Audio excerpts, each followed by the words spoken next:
When Kevin Beets asked his father Tony for help a second time, Tony's response left his son in tears in the heart of the Yukon, where the land is both unforgiving and full of promise. Mining is not for the faint of heart for Kevin Beets. The challenges of this industry became a painful reality when his operation faced one setback after another. Despite pouring his life savings into his new venture, Kevin's dreams of striking gold were derailed by machinery breakdowns, flooding, and an unrelenting battle against time. Yet, it wasn't just the elements or mechanical failures that threatened to break Kevin, it was the harsh refusal of his father, Tony Beets, to help him out of his predicament that left him grappling with both emotional and practical challenges. Kevin had already received a significant helping hand from his father. Tony, a seasoned and successful miner, lent Kevin equipment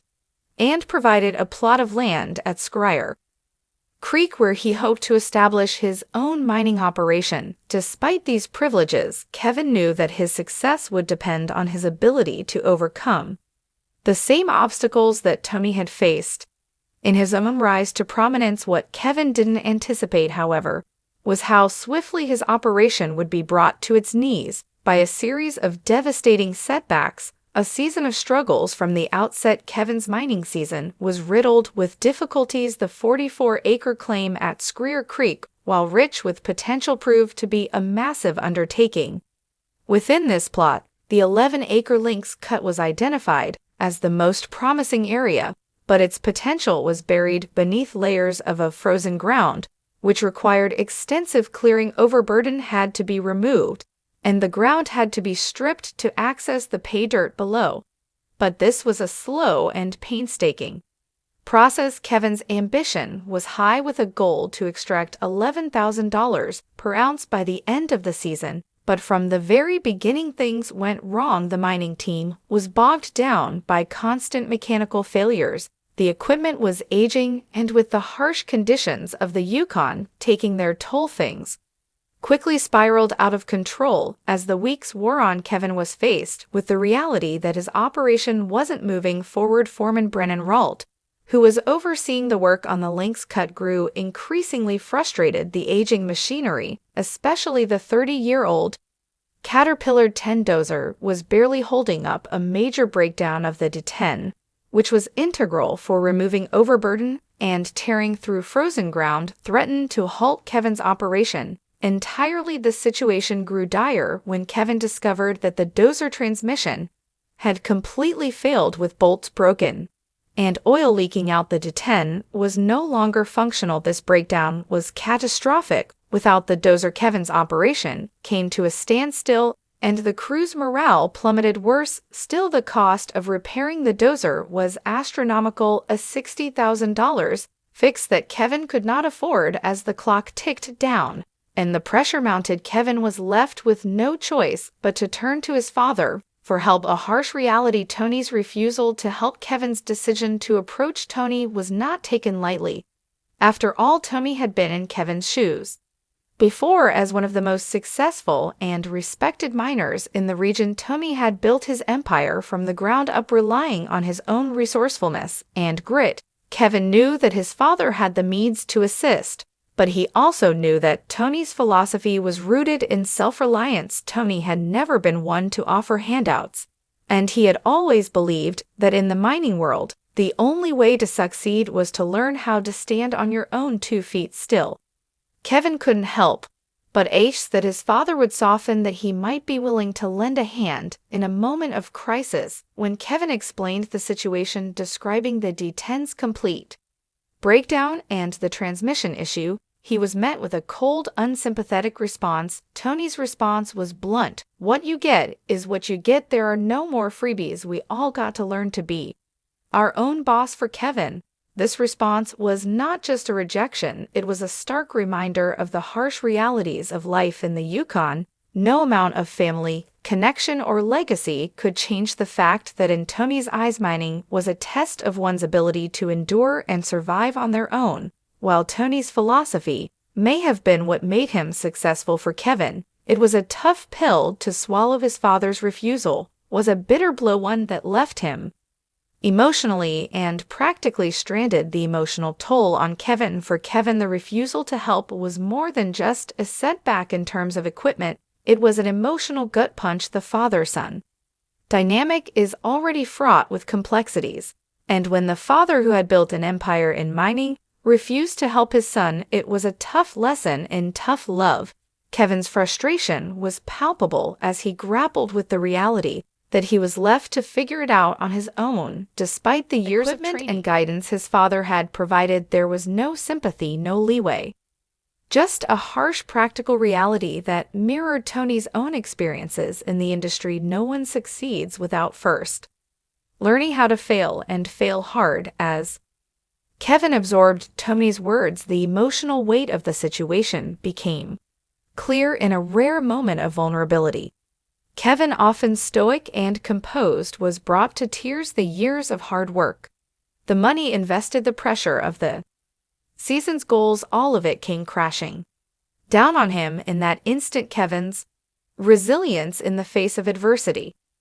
Despite his father's refusal, Kevin remained resolute. As disheartening as the setback was, Kevin refused to give up.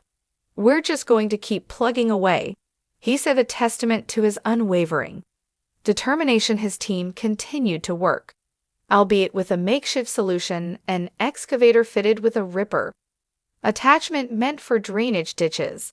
However, this was far less effective than the dozer, particularly when dealing with the Yukon's frozen permafrost. The toll on the crew was evident as frustration and exhaustion mounted. Yet through all the setbacks and difficulties, Kevin's resolve never wavered.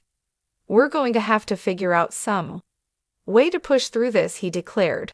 "Whatever we've got to do to keep production running will do." But it's brutal. The challenges Kevin faced highlighted the true nature of the mining industry. It wasn't about family ties or legacy. It was about resourcefulness, determination, and the ability to overcome adversity. While Tony's refusal to help might have seemed harsh, it also served as a reminder that mining in the Yukon is about much more than equipment and resources. It's about the mental fortitude to keep going no matter how dire the situation. A father's lesson, self-reliance above all. Ultimately, Tony's decision was a reflection of his core belief in self-reliance. It wasn't about punishing Kevin, it was about teaching him a lesson that Tony himself had learned the hard way. In the Yukon, there are no guarantees, no handouts, and no easy paths to success. Whether you're the son of a seasoned miner or a newcomer to the trade, everyone must face the same brutal reality. For Kevin, this lesson came at a cost, yet it also fueled his determination to succeed. As the season progresses, it remains to be seen whether he will turn things around. One thing, however, is clear: Kevin's journey is far from over. He may have started this season with the expectation of receiving help from his father, but Tony's refusal has shown him that in the world of mining, success is something that must be earned through perseverance, ingenuity, and the strength to push through when all seems lost. In the end, Tony Beets' tough love may be the very thing that helps Kevin grow into the miner he has the potential to be. After all, in the unforgiving Yukon, the only way to survive is to learn how to be your own boss. In many ways, Tony's refusal mirrors the lessons he himself had to learn when he was starting out in the mining industry. When Tony was young, he did not have the luxury of relying on others for help. Instead, he had to navigate the harsh terrain of the Yukon on his own, solving problems as they rose and facing setbacks without expecting anyone to bail him out. This tough upbringing shaped Tony into the successful businessman and miner he is today. By refusing to help Kevin, Tony was encouraging his son to develop the same kind of resilience. Kevin, like all miners, had to learn to rely on his own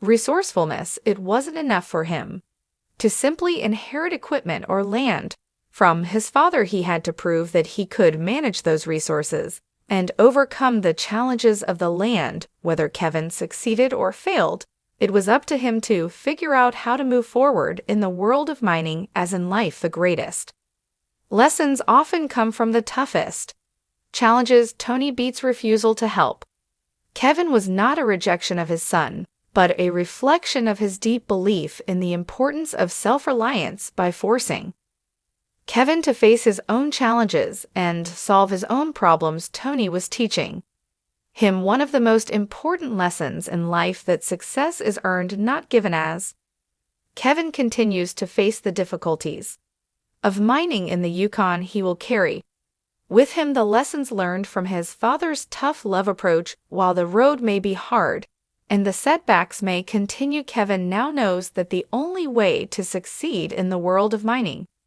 and in life is to learn how to be his own boss. Through this experience, Kevin will grow stronger, more resilient, and more capable of navigating the complex world of mining on his own terms. In the end, Tony's refusal was the best gift he could have given his son, the gift of growth, independence, and leadership.